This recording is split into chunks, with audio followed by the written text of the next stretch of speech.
I'm going to start by drawing my sides. Those are the most difficult pieces to machine or cut out, so we'll start there. I am going to draw a rectangle. By clicking on this rectangle tool, we get lots of different polygons that we can draw. We can even draw letters. Rectangle is what you're going to use most often when we're building cabinets or furniture, so that's probably what you can get used to grabbing most of the time. So I'm going to draw this from a top view first. And I'm just going to lay down a rectangle that I think is close. Down in the bottom right corner, you'll see dimensions are highlighted. I just drew it at 1 foot 9 inches by 3 1/16 thick. Looking at my drawing, I can see that that board is going to be front to back 15 inches, and it's going to be 3/4 of an inch thick. Sometimes we have to flip the dimensions around depending on how you drew that, so it might be 0.75, 15, or like I have it, 15, 0.75, and I can hit enter.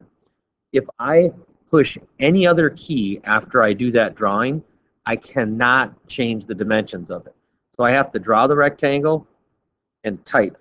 I can't do anything else, or it will never let me adjust the size of that rectangle again without erasing it and starting over. So we've got the bottom of that. Doesn't do us a whole lot of good now. Now I'm going to use another tool called the push-pull tool. The push-pull tool does just that. It takes an edge or a face and it makes it taller, deeper, or wider depending on which way you go. So right now I'm going to click the push-pull button and we're going to bring it up to be 20 inches high. So again, I let go of the mouse. The very next step I do is I push in 20 inches. The only thing I do not like about this SketchUp Online is that it puts dimensions in feet and inches. The downloaded version, we can change that to just be inches, but I still have not figured out how to do that on the online version of SketchUp. Now what we need to do is lay some stuff out. So you can see that this and this are the same size, this and this. Now it's kind of funny because it's a perspective view. So different perspectives make it look bigger or smaller, but we can know that it is the same size.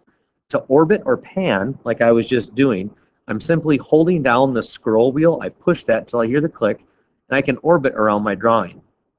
By scrolling the scroll wheel on my mouse, I can zoom in or out, and you'll use that a ton while you're modeling in SketchUp.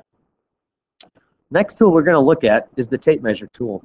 This gives us quick reference guidelines. They're not lines that are permanently going to stay on our model. We'll erase them before they're done, but it will allow us to lay out things and get it in this proper spot. We also have a dimension tool, a labeling tool, a slice tool, all these other tools, but we want to make sure the tape measure is clicked. We're going to lay out where the bottom's going to go, much like it was a dado in Woods 1, but we're a frameless cabinet, so we're not going to cut dados. You'll see how we do a little tiny trick. I placed the line, and now I'm going to push 0.75 and hit enter. That is, I made one mistake there, but I think we'll be okay. We'll talk about that in a little bit, why that could have been a little mistake, but we'll fix it at the end of this drawing. So we're 0.75 up. These stringers right here, as you can look at your drawing or look where I'm pointing, they're 2 inches wide. But I know that they are also built out of the same 3/4 inch material. So I'm going to take this, I'm going to drop it down 0.75. I know that in between the top and the bottom stringer is 4 inches. Again, I'm looking at my paper plan. That tells me that. So I'm 4 inches. And then this stringer right here is 3/4 of an inch. The mouse is jumping all over again. I'm sorry.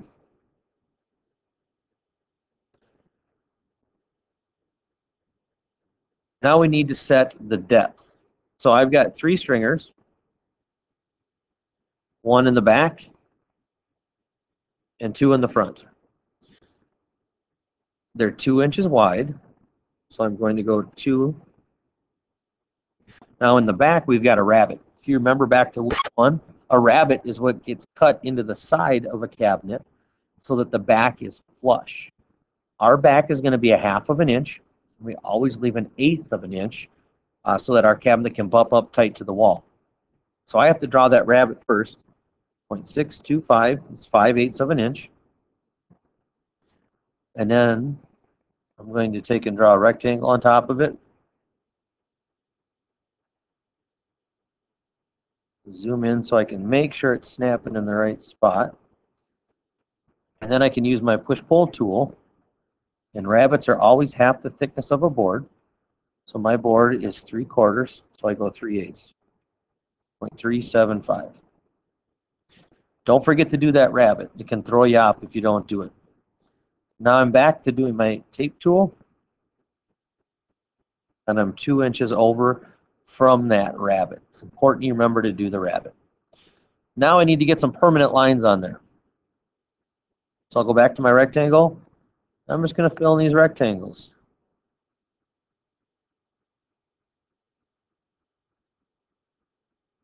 Bottom shelf is a complete shelf.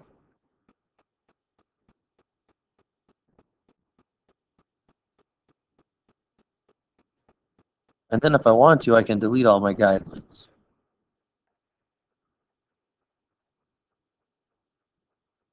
Cleans up the drawing a little bit so we can see a little better what we're trying to do.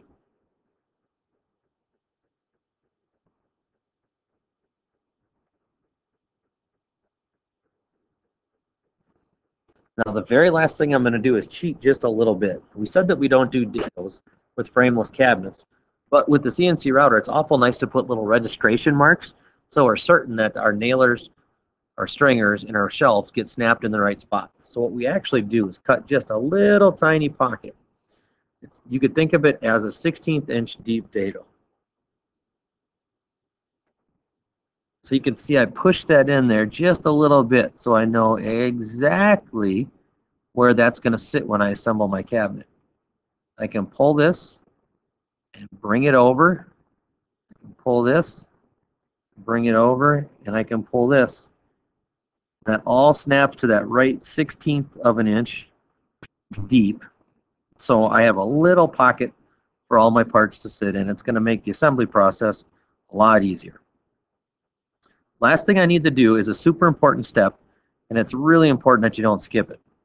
I'm going to triple click on my project until the whole thing turns blue. Notice every edge is blue.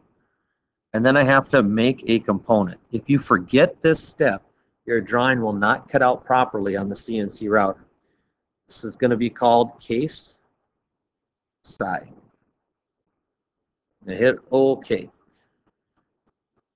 That case side is done, and that ends this part of the video.